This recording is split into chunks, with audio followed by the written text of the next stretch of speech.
buenas tardes a todos ustedes. Les damos la más cordial bienvenida al Instituto Nacional de Estudios Históricos de las Revoluciones de México. En esta ocasión nos sentimos orgullosos de que el doctor David Maciel venga a este instituto para impartir el curso La frontera México-Estados Unidos durante la Revolución Mexicana. Me permitiré dar una semblanza curricular del doctor David Maciel. Es licenciado en Antropología por la Universidad Estatal de California en San Diego, maestro en Estudios Latinoamericanos por la Universidad de Arizona y doctor en Historia por la Universidad de California. En la actualidad es profesor visitante adscrito al Departamento de Estudios Culturales del Colegio de la Frontera Norte. Es profesor emérito en la Universidad de California, Los Ángeles. En 1999 fue galardonado con el premio Otley, otorgado por la Secretaría de Relaciones Exteriores por su labor de fomento y promoción de la cultura mexicana en Estados Unidos. Asimismo, recibió la beca Fulbright García Robles como profesor distinguido adscrito al Centro de Estudios de América del Norte de la Universidad Nacional Autónoma de México en el año académico 2013-2014. Imparte cursos de licenciatura y doctorado en la Facultad de Ciencias Políticas y Sociales de la UNAM. Ha sido profesor de licenciatura y posgrado en Estados Unidos y México. Sus temas de investigación giran en torno a cuestiones culturales, políticas y económicas de la población mexicana en Estados Unidos, además de historia y crítica del cine mexicano y chicano. Ha publicado numerosos artículos y ensayos en revistas académicas, además de ser autor de distintos libros sobre esta temática. Le damos la más cordial bienvenida al doctor David Maciel y le cedemos el uso de la palabra.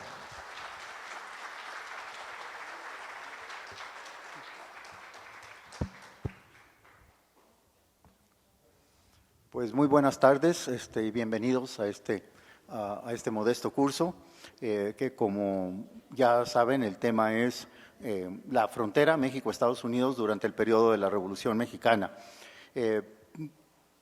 Platicando con la doctora Patricia Galeana, la directora de este instituto, a través del año pasado, que me invitó cordialmente a estar con ustedes este verano y impartir un curso, redondeamos varios temas y pensamos que este sería un tema que no se ha tratado mucho y que creo que es fundamental tanto para el conocimiento, la ilustración de un tema que sí se habla mucho, pero aún con tanto libro, artículo, comentarios, películas, etcétera, que es la Revolución Mexicana, todavía creo que hay ciertas lagunas. Una de ellas es la importancia y el rol que jugó la frontera en los orígenes, el desarrollo y yo diría hasta el desenlace de la Revolución Mexicana. A la vez, la Revolución Mexicana jugó un papel determinante en todos los acontecimientos y el desarrollo de la frontera México-Estados Unidos.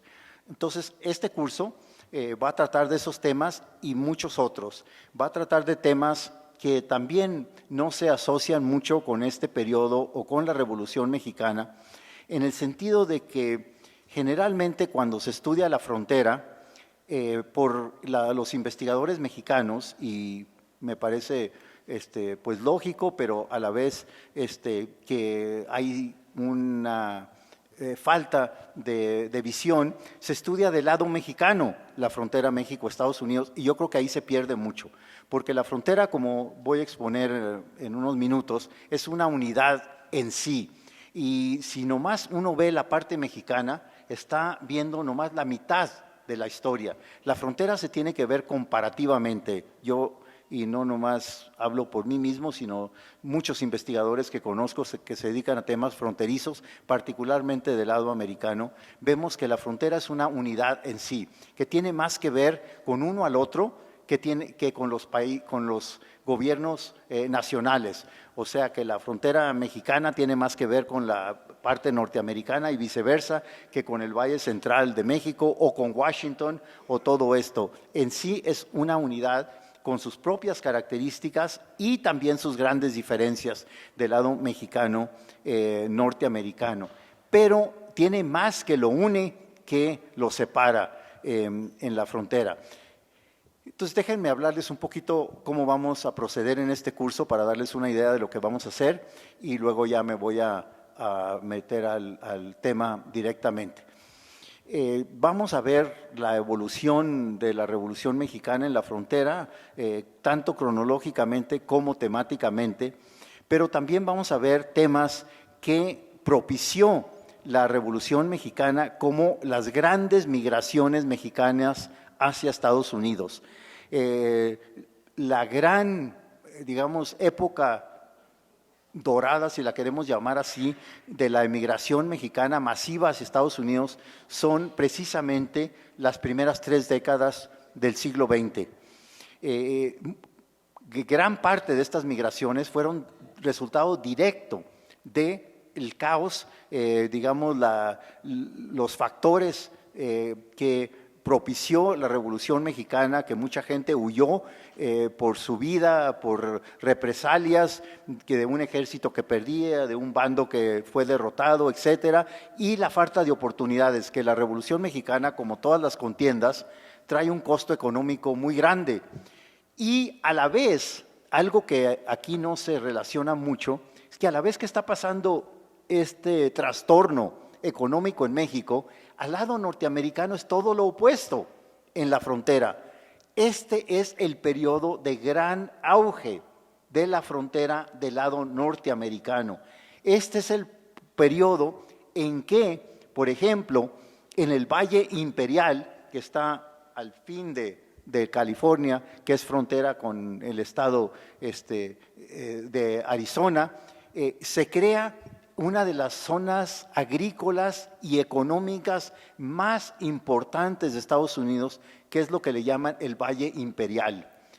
De repente se dan cuenta los granjeros que esta zona, que era desértica, con irrigación masiva, es maravillosa para una infinidad de frutas y legumbres. Entonces, rápidamente se convierte en una de las zonas más importantes económicamente para Estados Unidos. Pero ¿qué pasa? Que necesitan mano de obra masiva, pero masiva, para poder llevar este auge económico. Allí volvemos al tema de la migración mexicana. Esta es una de las cosas que pasa. Otra es, por todo este auge económico, empiezan a crecer las ciudades fronterizas. O sea, en el lado norteamericano y el lado mexicano, a principios de siglo, eran ciudades bien chiquitas, como sabemos. No eran nada. Los Ángeles la llamaban todavía por su nombre original, el pueblo de la Señora de los Ángeles. Juárez no era nada como ciudad. Incluso se hablaba del Paso del Norte, como ustedes saben. Era la ciudad más importante, era El Paso, y lo llamaban el Paso del Norte, que como ustedes saben en el siglo XIX cubre una importancia singular, porque desde Benito Juárez hasta muchos otros se exilan a Estados Unidos por persecución, etcétera, y pasan por el Paso del Norte. Muchos se van a Nueva Orleans, muchos se quedan en El Paso, etcétera. Entonces era el periodo, el momento de transición y la ciudad transitoria, El Paso, pero eran chiquitas, no había gran cosa. Y del lado mexicano menos. Tijuana no era nada, Juárez no era nada, Laredo no era nada del lado mexicano. Todo esto empieza a cambiar exactamente en la Revolución Mexicana por los cambios que ocurren económicamente del lado norteamericano y también la importancia de la frontera. Ahora, recordemos, vamos a enumerar por qué es tan importante la frontera en la Revolución Mexicana. Piensen nomás los líderes revolucionarios mexicanos que lanzan sus agendas. Francisco Madero lanza su plan en la frontera. Ricardo Flores Magón tiene su mayor actuación como líder y como opositor al porfiriato y luego a los gobiernos revolucionarios en Estados Unidos, en la frontera. La frontera es donde van a conseguir la gran parte de los armamentos, los ejércitos que pelean en la revolución. Y luego, por otro lado, la dinastía sonorense, el magnífico libro que estoy usando en esta clase, el historiador, periodista, novelista, etcétera, Héctor Aguilar Camín, que lo conocen ustedes mejor que yo, La frontera nómada exactamente trata de esta dinastía sonorense de Obregón y Calles, vienen de la frontera.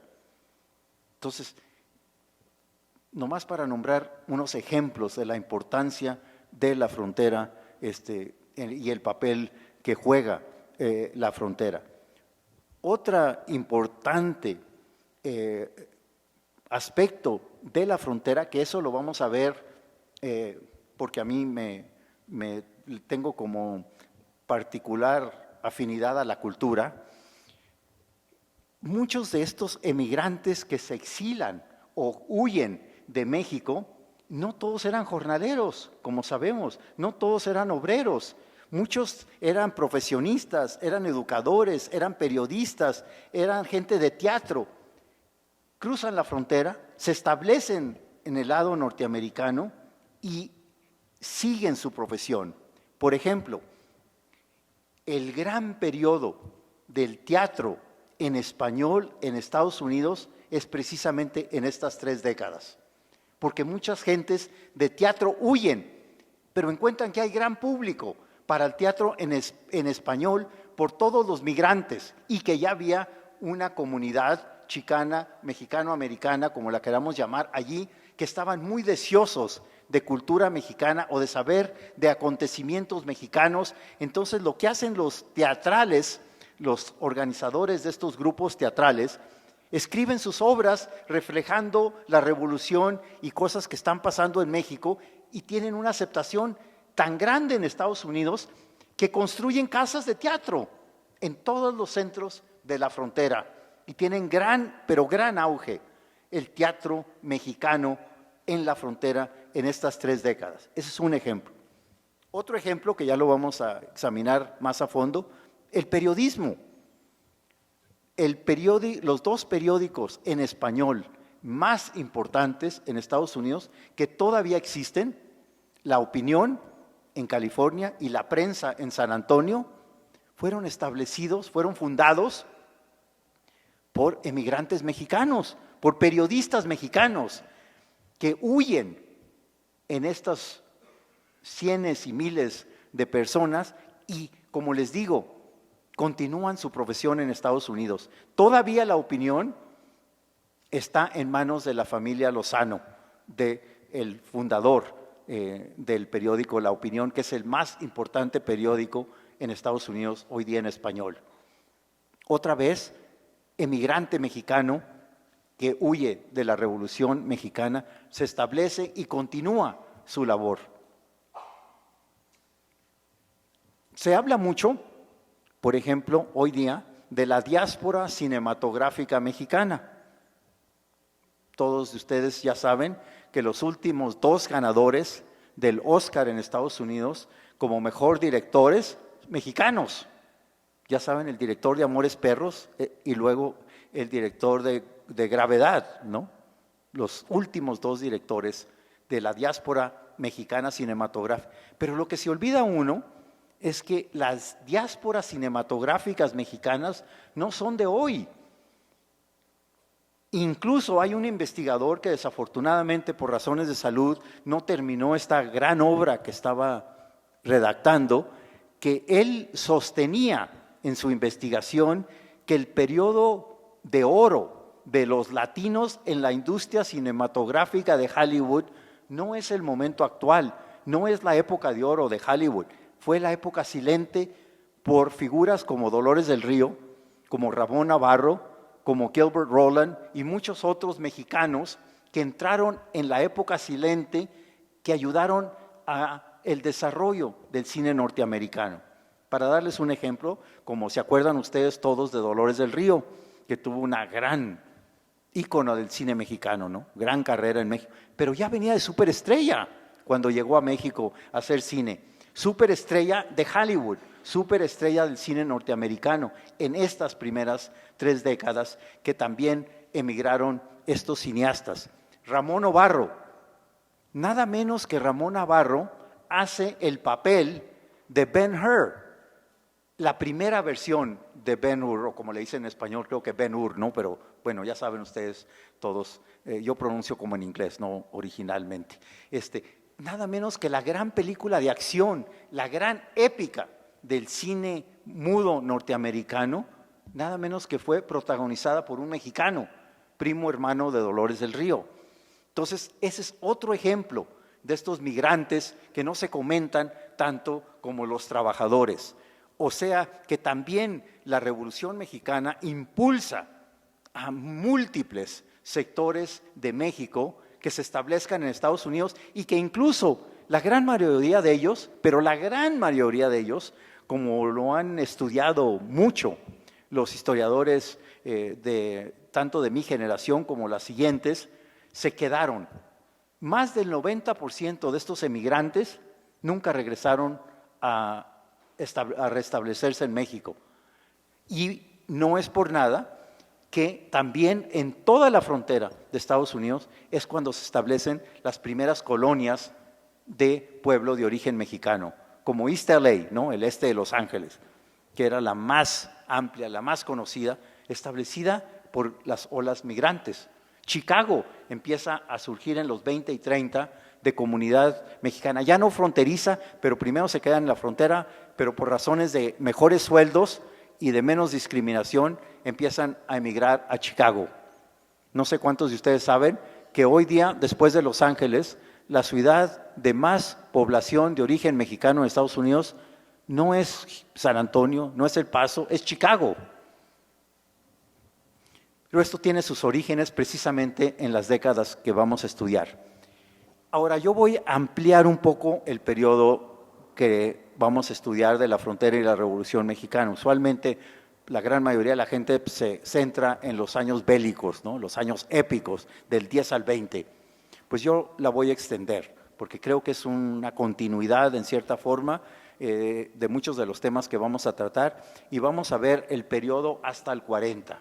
Yo creo que ahí sí hay un rompimiento de la Revolución Mexicana con el fin del cardenismo, pero muchos de estos temas que creo que son parte del impacto de la Revolución Mexicana y de las consecuencias en ambos lados de la frontera. Entonces, nos vamos a extender cronológicamente el periodo hasta el 40. Lo vamos a hacer aquí, nuestro enfoque, dividiéndolo cronológicamente y temáticamente, viendo estos temas en el desarrollo. A la vez de mis exposiciones y ojalá de alguna forma, aunque es amplio el grupo, a mí sí me gusta tener intercambio con el grupo. Yo sí voy a dejar tiempo para intercambio con ustedes. No sé cómo hagan otros profesores, pero bueno, este es mi curso, yo hago lo que quiero. Entonces, pues yo sí quiero ver preguntas y respuestas y voy a dejar como unos 10 minutos o 15 minutos a fin de cada curso y me gustaría dialogar con ustedes. Entonces, esta va a ser otra forma que vamos a llevar a cabo el curso. Otra forma es que a la vez de mis exposiciones y la discusión de las lecturas que les asigné y el diálogo breve, pero creo que importante, voy a presentar mínimo 2 documentales y una película de ficción, de largometraje, para también hacer más variado y espero más ameno el curso.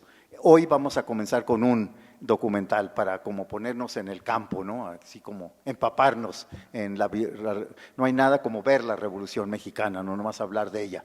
Entonces es un espléndido documental que lo hizo un documentalista chicano que se llama Ray Telles, un panorama así amplísimo de la Revolución Mexicana, pero la segunda mitad del curso hoy lo vamos a dedicar a este documental y luego mañana vamos a comentar el documental como mi exposición de hoy y el inicio de las lecturas. Ahora, no puse en los temarios los capítulos porque yo quiero que los lean los 2 libros a fondo y que lo vayan viendo cronológicamente y temáticamente como el curso. También les vamos a preparar una bibliografía para los que quieran abordar más sobre el tema y antes de que termine el curso se las compartimos, la bibliografía sobre el curso. Entonces, bueno, pues vamos a proceder. Entonces, tenemos 2 grandes temas, la Revolución Mexicana y la frontera México-Estados Unidos. Vamos a hablar un poquito en general, hoy por ser el primer día de ambos. Vamos a comenzar con la Revolución Mexicana. Bueno, pues ya sabemos que fue la primera gran revolución del siglo XX. Después viene la Revolución Rusa, luego obviamente la China, etcétera, pero la gran revolución, el gran tumulto, la gran rebelión, como lo han llamado otros, fue la Revolución Mexicana. Incluso muchos extranjeros vinieron a México durante la Revolución Mexicana, intelectuales, la mayoría de izquierda, periodistas, creyendo que era el inicio de una revolución mundial de clase obrera para cambiar la opresión, la explotación, la división de clase, y que esto era el inicio de un proceso que cambiaría el mundo. Tenían gran esperanza que la Revolución Mexicana, porque se comenzó por los de abajo, como la famosa novela de Martín Luis Guzmán, entonces gente como John Reed, como Anita Brenner, nomás para citar dos de norteamericanos, pero también vinieron europeos a ver lo que era la Revolución Mexicana. Luego viene un cineasta famosísimo ruso que dejó una película bellísima, inconcluso, Sergio Eisenstein, con Viva México, ¿no? Que también vino aquí a ver lo que había sido la Revolución Mexicana, cómo había cambiado México y todo esto, o sea, como que fue una inspiración para todo el mundo, este estallido de este movimiento social. Esta es una parte importante de la revolución. Yo creo que otra parte importantísima es innegable que cambió todo para México, la Revolución Mexicana. Hay mucho debate entre historiadores o científicos sociales o sociólogos o politólogos que estudian el concepto de revolución, de cómo definir una revolución, cómo caracterizar una revolución, qué es diferente de una revolución y una revuelta, de un toma de poder. ¿Por qué ciertas cosas se denominan revolución y otros no? Bueno, una de las definiciones de revolución, que yo más o menos concuerdo con ella, es que cambió todo el sistema. O sea, que no nomás fue un cambio de poder, no nomás es un cambio político, sino que tiene que ser mucho más para de veras denominarlo revolución. Que revolución implica un cambio de estructuras, cambio de instituciones, no nomás de liderazgos. Y que entonces si seguimos esa definición, pues ya nos limitamos a cuántos movimientos mundiales pueden denominarse entonces una revolución. Yo creo que no hay debate que la Revolución Rusa cambió totalmente de un sistema feudal a lo que vino después. Y para mí tampoco es debate que en México el moderno Estado mexicano fue, digamos, el resultado más claro de lo que vino después de la Revolución Mexicana. Con todas sus limitantes, de todos modos se crea el partido oficial, se crea un aparato político más representativo de lo que había en el Porfiriato, con sus variantes y sus subas y bajas y todo esto. Cambió los modos de producción en México, se empezó la reforma agraria, vino el indigenismo, vino un increíble florecimiento cultural que ustedes saben, la novela de revolución, el muralismo, la música, las artes plásticas, que la revolución también fue una gran inspiración intelectual y cultural, mundialmente, no nomás en México, pero es innegable que todo esto fue producto de la Revolución Mexicana. La sociedad cambió, los roles de género cambió, la participación de la mujer, que fue importantísima en la revolución, las soldaderas, que no nomás eran las que apoyaban a los soldados, sino que participaban, como ustedes saben, algunas hasta pelearon militarmente. Todo eso fue la Revolución Mexicana. Los grandes héroes, que pues son héroes nacionales como deben serlo, surgieron de la Revolución Mexicana. Lo épico de la Revolución Mexicana es también algo pues innegable.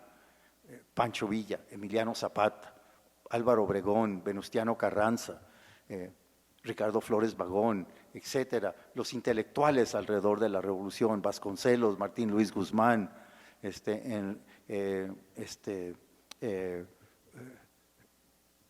muchos otros que vienen con la novela, con el arte, como hablábamos de todo esto, ¿no?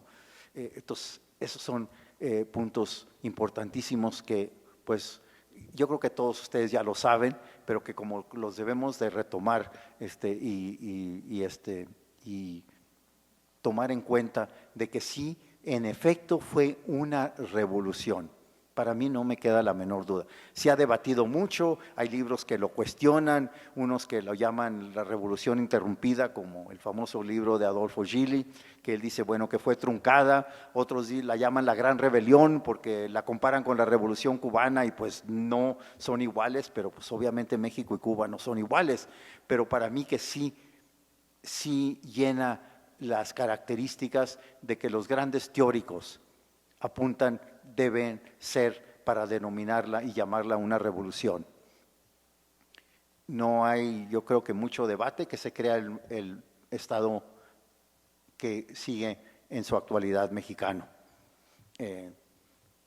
El caudillismo siguió, los caudillos siguieron, Obregón y Calles se impusieron en su poderío. Muchos preguntaban, bueno, ¿qué ganamos? ¿Dónde está la democracia? Bueno, pues tomó tiempo.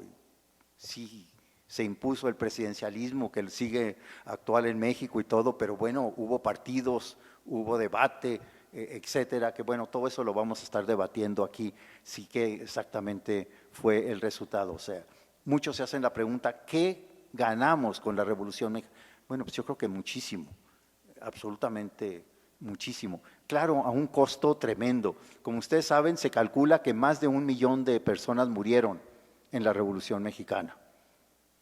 Yo no sé si hay algún historiador o algún estudioso que ha llegado con unas cifras muy exactas de cuánta gente murió, pero todo lo que yo he leído calculan que fue más de 1 millón de gente que falleció en la Revolución Mexicana. Bueno, y estos titanes, ¿no? Estos gigantes, mitos, ya íconos de la historia mexicana, como deben serlo, ¿no? Figuras como ya todos ustedes los conocen tan bien como yo, de Emiliano Zapata y lo noble de su causa, de Villa y la carisma, el ejército de Villa, la división del norte, lo enigmático de Villa y bueno, también con todas sus limitaciones, la brillantez militar de Obregón, digamos la tenacidad de Carranza y todas estas contiendas, el supervillano que es siempre Victoriano Huerta. Entonces, bueno, hay todas estas figuras muy célebres que son parte. También fue 10 años casi de constante lucha. O sea, triunfa Madero, todos creyeron que allí ya había ganado la Revolución Mexicana, pero como ustedes saben, empezó la violencia con Madero. Entonces, pues también fue un periodo extremadamente violento, extremadamente bélico, de grandes batallas, de grandes heroicas luchas y de grandes contiendas. Pero se presentaron planes muy concretos, como ustedes saben, la reforma agraria, la causa principal de Emiliano Zapata, la repartición de las tierras. Yo creo que no les es extraño ni nada desconocido que en el Porfiriato la tierra estaba concentrada en manos de muy pocos.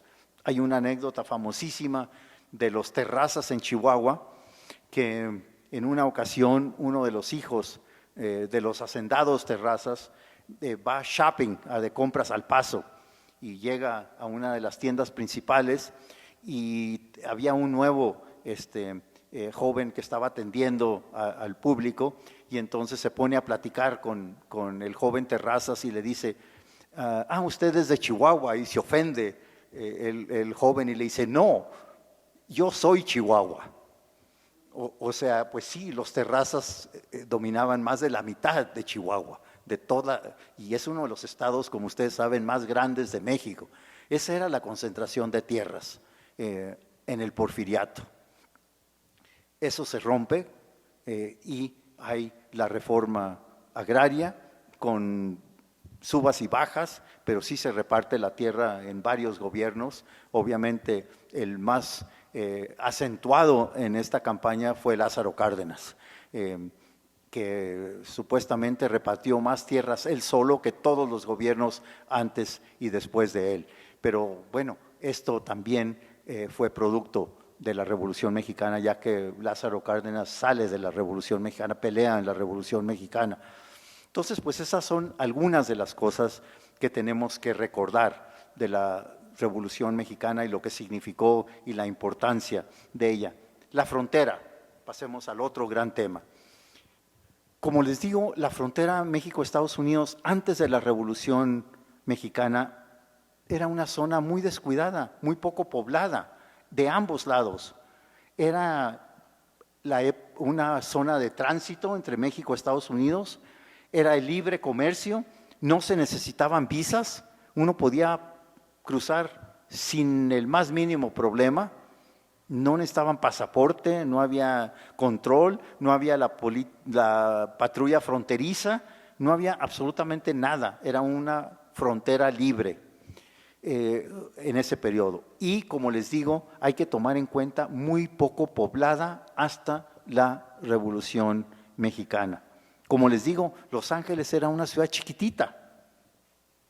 El Paso era la ciudad más grande y más importante por el flujo de comercio. Y que el Porfiriato no es por nada que una de las primeras vías grandes de ferrocarriles es ligar a México con El Paso.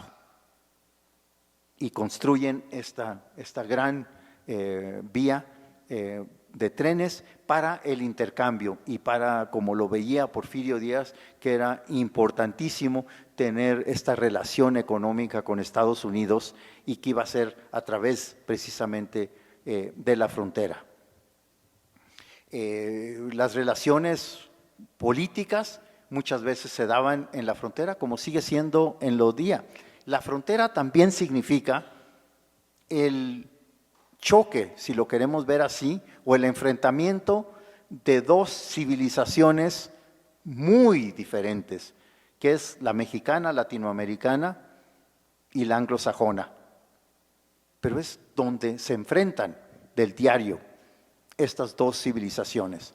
También es una frontera amplísima en territorio, pues va desde California hasta el fin de Texas del lado americano y los estados fronterizos mexicanos, más de 2,000 kilómetros en su extensión la frontera. Es una de las fronteras más grandes del mundo de dos países, la frontera de México-Estados Unidos. Y fíjense, hoy día la ciudad de Tijuana es la ciudad fronteriza más visitada mundialmente. O sea que hay más extranjeros, obviamente norteamericanos en su mayoría, pero también gente de muchos otros lugares que cruza del diario a Tijuana. El cruce a Tijuana es el más amplio de cualquier frontera mundialmente. Eso empieza en la Revolución Mexicana, este intercambio, esta cercanía. Luego, esta unidad que les digo yo, que tenemos que tomar en cuenta, que la frontera es una unidad muy especial en sí y muy única con estas características. La primera, que data desde la colonia, que data desde la colonización de España, que se mantuvo aislada, como ya les había anotado, de los poderes centrales. O sea, la frontera tiene más relación entre sí que con los gobiernos centrales o las instituciones mexicanas o norteamericanas. Entonces, como magistralmente lo ha examinado en gran detalle Miguel León Portilla, otros estudiosos que estudian la colonización del norte, cómo desde la colonia se empieza a formar una identidad propia, la frontera. Una identidad obviamente mexicana, pero con sus características peculiares, sus características, por ejemplo, de que no dependen tanto del gobierno central, que tienen más independencia, que se tienen que ser más dependientes de sí mismo y de sus vecinos que de las autoridades o las instituciones mexicanas. Y no olvidemos que ya después, cuando van creciendo las ciudades fronterizas norteamericanas y va creciendo la frontera norteamericana, la interdependencia que surge desde, digamos, durante y posteriormente en la Revolución Mexicana, en estas décadas, entre el lado mexicano y el lado norteamericano que todavía existe hoy día. Y a la vez la intercambio en todo sentido de las ciudades fronterizas. Ahora, del lado norteamericano, la frontera en este periodo cambia radicalmente. Tampoco era muy poblada del lado norteamericano la frontera. Como ya les mencioné en algunas ocasiones, Los Ángeles no era nada. San Diego casi ni existía. Era la misión era lo más importante en San Diego. Ciudades como El Paso era la ciudad más importante. Todavía Laredo, Matamoros, etcétera, estas ciudades no eran importantes. Brownsville, todas estas ciudades del lado norteamericano, no era nada. Todo eso cambia en las primeras 2 décadas en el lado norteamericano. Ya empezaba a cambiar un poco, pero solo en California, durante el descubrimiento de oro después de la Guerra del 47. Fíjense, esta es una de las grandes ironías de la historia, que el periodo de la frontera, o el periodo de México como nación independiente, pues va, como ustedes saben, desde la independencia hasta la guerra con Estados Unidos. En todo este periodo no descubren oro en California. California era parte de México. Y qué irónico que descubren oro un año después de que Estados Unidos conquista México. También mala suerte de México. A lo mejor hubiera la historia cambiado si se hubiera descubierto oro y si hubiera migrado tanta gente a California en busca de oro y si hubiera colonizado más a California del lado mexicano en el periodo mexicano y todo, pero no, se descubre el oro un año después de la Guerra del 47 y es el primer movimiento hacia el oeste. Luego hay toda una caracterización en la historia norteamericana que le llaman The Westward Movement, el movimiento hacia el oeste, que como ahorita lo platicábamos, fue la última gran frontera estadounidense. Ya habían comprado el territorio de Luisiana, ya habían comprado Oregon, le roban a México la mitad de su territorio, pero ese territorio que le roban a México estaba totalmente despoblado. La zona de más población en Estados Unidos en los años del periodo del siglo XIX, después de la Guerra del 47 y antes de la Guerra del 47, era Nuevo México. Porque Nuevo México fue la primera parte del norte de México que fue colonizada por los españoles. Ahora, a lo mejor les parece a ustedes extraño, ¿por qué Nuevo México? ¿Por qué no California? ¿Por qué no Texas? Pues hay una muy sencilla razón. Porque en Nuevo México, los españoles encontraron cuando fueron mandando expediciones a ver qué territorio había, qué riquezas, que a lo mejor encontraban otros aztecas en el norte o otras riquezas, algo así, pues no se encontraron nada, pero lo que sí encontraron es que Nuevo México era la única civilización indígena que era urbana.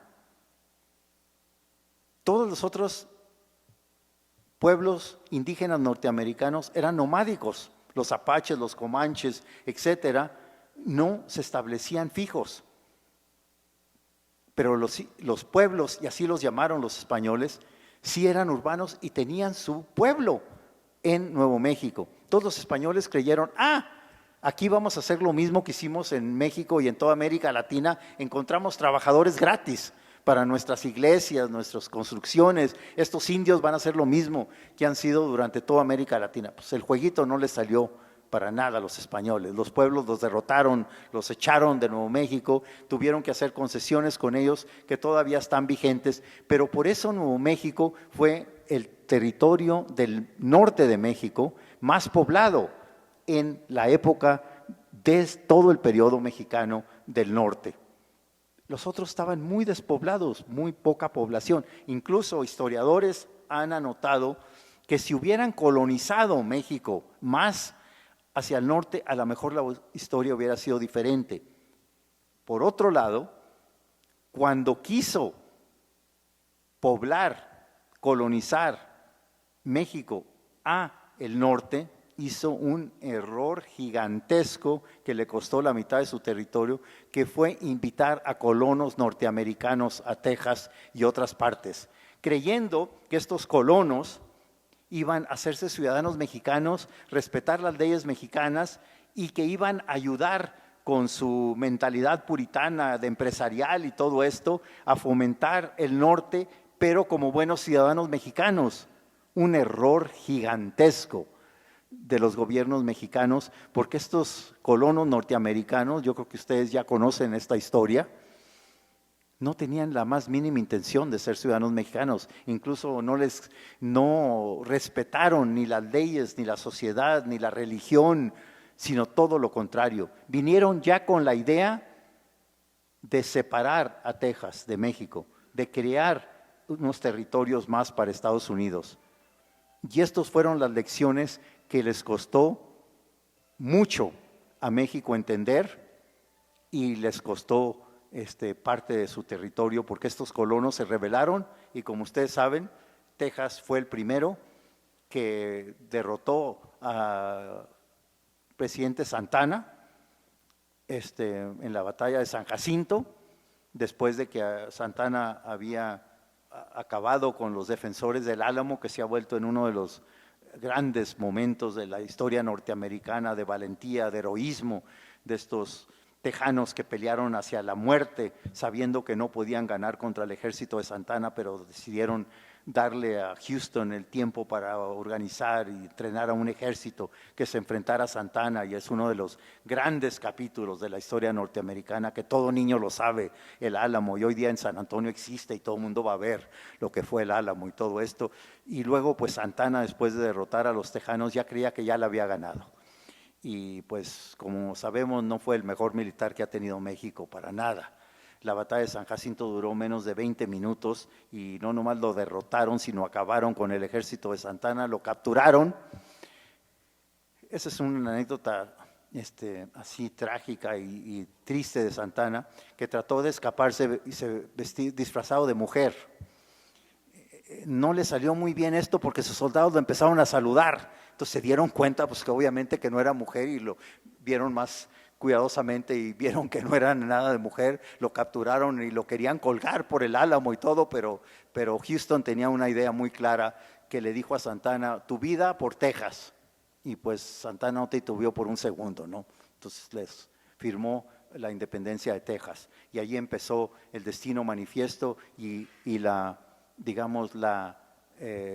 el plan que ya tenía Estados Unidos de una forma u otra tomar todo el suroeste de México, el norte de México. Esto ya era una visión de nación que la tenía Estados Unidos, que de una forma u otra se iba a apoderar de California, de Texas, de Arizona y de Nuevo México, porque lo querían acceso a los dos mares, ¿no? Querían el acceso al Pacífico, ya tenían el Atlántico y entonces pues tenían que conquistar ese territorio para crear lo que es la Unión Americana de hoy día.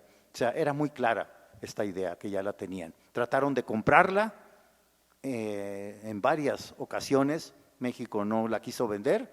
Entonces cuando entró a la presidencia el presidente Polk, no la venden, la tomamos. Creó un conflicto, declaró la guerra a México. México ni tenía la más pálida idea por qué de repente un ejército norteamericano estaba invadiendo a México, porque pues había sido una batallita chiquitita que no tenía nada de chiste, pero pues ya estaba decidido todo. Entonces conquista esta parte de Estados Unidos, pero como les digo, no estaba tampoco nada poblada. Viene este movimiento, esta última frontera, y empieza a crecer la frontera norteamericana del lado norteamericano. Lo que cambia todo, porque esto duró mucho más que el periodo de la guerra del 47 al inicio de la revolución, lo que impulsó este crecimiento fue lo económico. No fue que encontraron grandes minas, aunque sí las hubo en Arizona, las hubo en Nuevo México, pero la riqueza de la frontera fue lo agricultivo, las cosechas, y cómo se convierte en una zona increíblemente importante económicamente, y entonces pues necesitaban mucha gente, entran los ferrocarriles, se empieza a colonizar, y así se empiezan a fundar las ciudades fronterizas del lado norteamericano. Los Ángeles y San Francisco se convierten ya en ciudades muy importantes porque son los puertos de que llega todo el comercio del del Pacífico, de Asia y todo esto, y entonces por eso se establecen y crecen estas ciudades fronterizas del lado norteamericano, que concuerdan con el periodo de que estamos hablando. Entonces, pues tenemos dos temas importantísimos, pero interrelacionados, que es la Revolución Mexicana y estos años, y lo determinante que fue, por muchas razones, también en lo norteamericano. Y, por otro lado, la frontera norteamericana, no soy yo el único que sostiene esta tesis, fue absolutamente determinante en el resultado de la Revolución Mexicana. Porque más que la frontera, tenemos que ver que allí se ejerce y se implementa la política exterior norteamericana hacia los líderes revolucionarios. ¿A qué me refiero?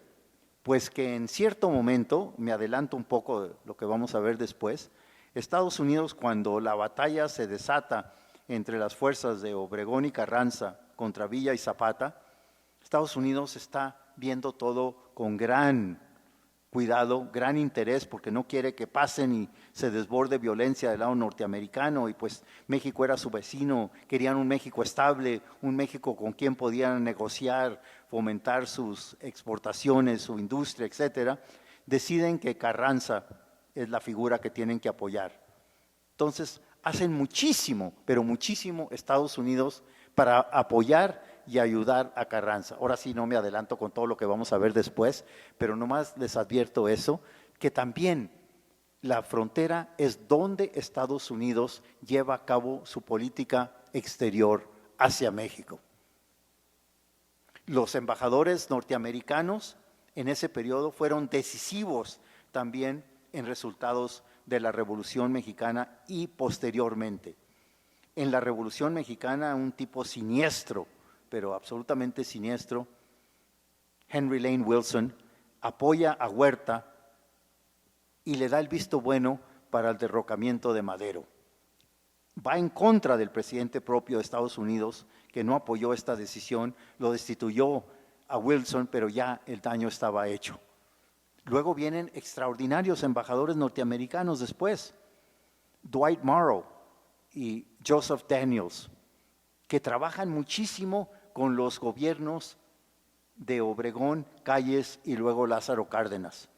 Yo diría que incluso el embajador Josephus Daniels, que fue el embajador norteamericano en el periodo de Cárdenas, una de las razones que no intervino Estados Unidos cuando el presidente Cárdenas expropia el petróleo fue por el papel decisivo del embajador norteamericano Josephus Daniels.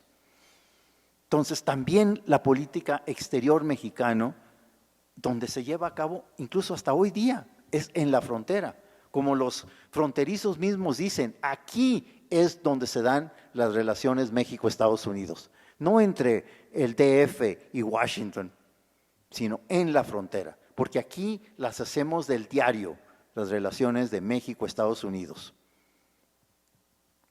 Y la Revolución Mexicana fue ejemplar en ese sentido. Estados Unidos fue un jugador importantísimo en el desarrollo y yo diría el resultado de la Revolución Mexicana, como historiografía reciente la ha mostrado claramente.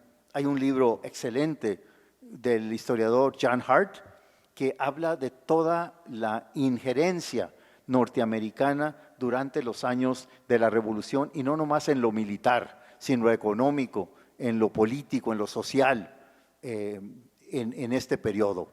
O sea, que Estados Unidos fue un agente importantísimo. Estados Unidos es quien para y encarcela a Ricardo Flores Magón a petición del gobierno mexicano. Cuando Villa, que vamos a ver un documental sobre este episodio, el ejército de Villa invade a Columbus, Nuevo México, Estados Unidos manda un gigantesco ejército para capturar a Pancho Villa, que no lo hace, y esto va a ser el tema de un espléndido documental que ya lo veremos posteriormente. Pero se crea todo un incidente y otra de las tantas intervenciones norteamericanas. Estados Unidos ocupa Veracruz durante la Revolución Mexicana, invade México. Entonces también son ejemplos de cómo interfiere y cómo es un jugador importantísimo en la Revolución Mexicana. Y en la frontera es donde lleva a cabo su política del diario.